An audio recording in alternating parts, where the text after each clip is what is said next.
Seguimos en Ágora. Me acompaña Ángel Molina de la Universidad del Zulia y conversamos sobre la hipótesis Sapir-Whorf en lingüística. Esta hipótesis básicamente dice que la forma en que nosotros empleamos el lenguaje eventualmente o bien condiciona o determina la forma en que nosotros pensamos y actuamos.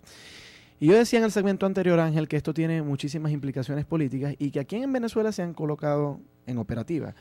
Por una parte, las feministas han dicho, bueno, si aquí se empieza a usar lenguaje inclusivo y decir los usuarios y las usuarias, estudiantes y estudiantes, etcétera, etcétera, bueno, en la medida en que se usa el género inclusivo en el lenguaje, eso va a modificar la mente de las personas y entonces el machismo va a bajar y entonces se va a hacer una sociedad, no solamente ya una lengua, sino también una sociedad más inclusiva de las mujeres. Con otros colectivos sociales también se ha pretendido ampliar. Por ejemplo, con las personas antiguamente llamadas negras o llamados afrodescendientes. Hay cierta gente que considera que la palabra negra, en tanto es peyorativa, pues lleva un insulto consigo. Entonces, en la medida en que nosotros en vez de usar negro, usemos afrodescendiente, pues se supone que eso nosotros va a mitigar el racismo que la sociedad pueda tener y poco a poco, desde el lenguaje, eso se va a ir extrapolando a toda la sociedad. Entonces, mientras más usemos la palabra afrodescendiente, por ejemplo, bueno, menor discriminación va a haber de que una persona con piel oscura no la dejen entrar a una discoteca y cosas por el estilo, ¿no?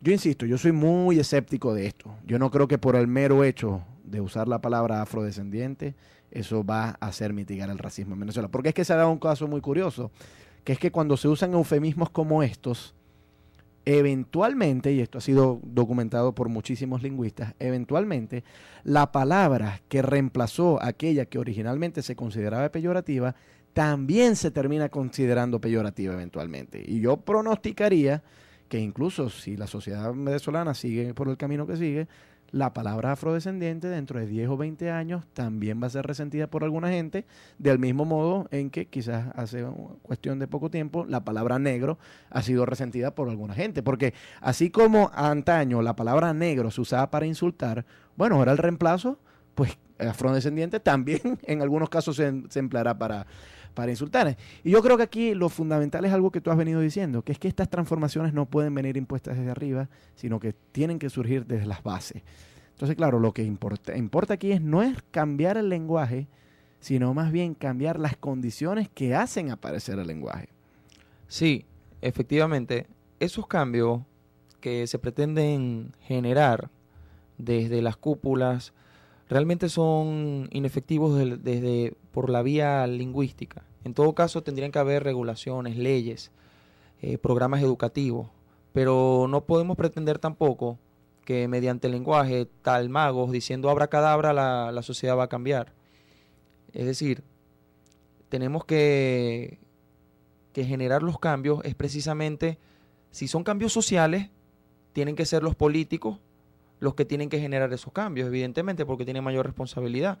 Pero si se trata de cambios lingüísticos, repito, está demostrado que no se pueden imponer, sino que solamente se van a dar mediante los hablantes espontáneos. Si la comunidad no acepta el cambio, no se va a dar el cambio. Y por otra parte, si se impone, si estamos en una sociedad, por ejemplo, totalitaria, donde se prohíba utilizar un término, eventualmente, por motivaciones pragmáticas, es decir, de la intencionalidad, del uso de los términos, del contexto, la palabra, como bien tú dices, el eufemismo va a terminar reemplazando al término anterior, ya que la función social, que es la de ofender, va a permanecer, ya que no cambió la sociedad en el sentido de igualar los derechos o de velar por la no discriminación de esos grupos. Así de sencillo. Yo creo que hay otro ejemplo muy latente con los homosexuales. Tú sabes que hasta la década de los 50 se consideraba que la homosexualidad era una enfermedad mental. Y claro, la homofobia tenía niveles muy altos en la civilización occidental. Entonces, más o menos para tratar de mitigar eso, a las personas que tenían esta inclinación sexual, en vez de llamárseles homosexuales, pues se les quiso llamar gay. Y la palabra gay originalmente en inglés significa alegre, ¿no? Jovial. Entonces, claro, pues era un eufemismo para decir, mira, cuando nos vayamos a referir a alguien que tenga esta inclinación sexual, no lo hagamos con un término que suene tan feo como homosexual, porque claro, la palabra homosexual en aquella época era empleada de forma muy peyorativa. por toda la carga semántica que ella llevaba. Entonces se quiso reemplazar con la palabra gay. Ahora, yo me pregunto hasta qué punto la palabra gay realmente ha logrado su acometido o no, porque hasta donde yo lo logro ver, hoy la palabra gay sigue siendo tan peyorativa como hace 50 años era la palabra homosexual, de forma tal que el cambio de palabras no garantiza que la homofobia va a desaparecer. Sí, coincido plenamente. Incluso podemos irnos más allá y plantearnos, por ejemplo, en este contexto, en el contexto de Maracaibo, tendríamos que observar que nuestra variedad dialectal tiene una gran propensión a utilizar, por ejemplo, el lenguaje sarcástico. Y cuando nos queremos referir a algo bonito, decimos que es feo. Entonces, por ejemplo, con una mujer agraciada, nosotros decimos, está fea. O, por ejemplo, una persona mal vestida, harapienta, le decimos, está bonito. Entonces, ¿qué más ejemplo que ese para mostrar que el uso específico de una palabra no tiene que ver con la intención de los hablantes y que los hablantes buscan, dada su condición creativa, que es inherente al ser humano y que es una de las cosas más interesantes del lenguaje, la creatividad, busca siempre reformular, transformar los términos según un interés particular, buscando ser original o buscando ser más fuerte en la carga semántica, en el significado que le quiera asociar a esos términos. Ya casi nos vamos, Ángel. Para cerrar, ¿hay algunos lingüistas que todavía hoy defiendan enérgicamente la hipótesis Sapir-Whorf o eso ya es cosa del pasado? Bueno, no, todavía hay muchos que lo defienden. Lo interesante del caso es que ni la versión extrema del relativismo lingüístico, ni la versión que planteaba Chomsky de una gramática universal, ninguna de esas dos versiones tiene evidencia empírica lo suficientemente contundente para refutar a la otra. Entonces, una vez más, en la historia del pensamiento, lo que se está planteando es que hay un poco de las dos cosas.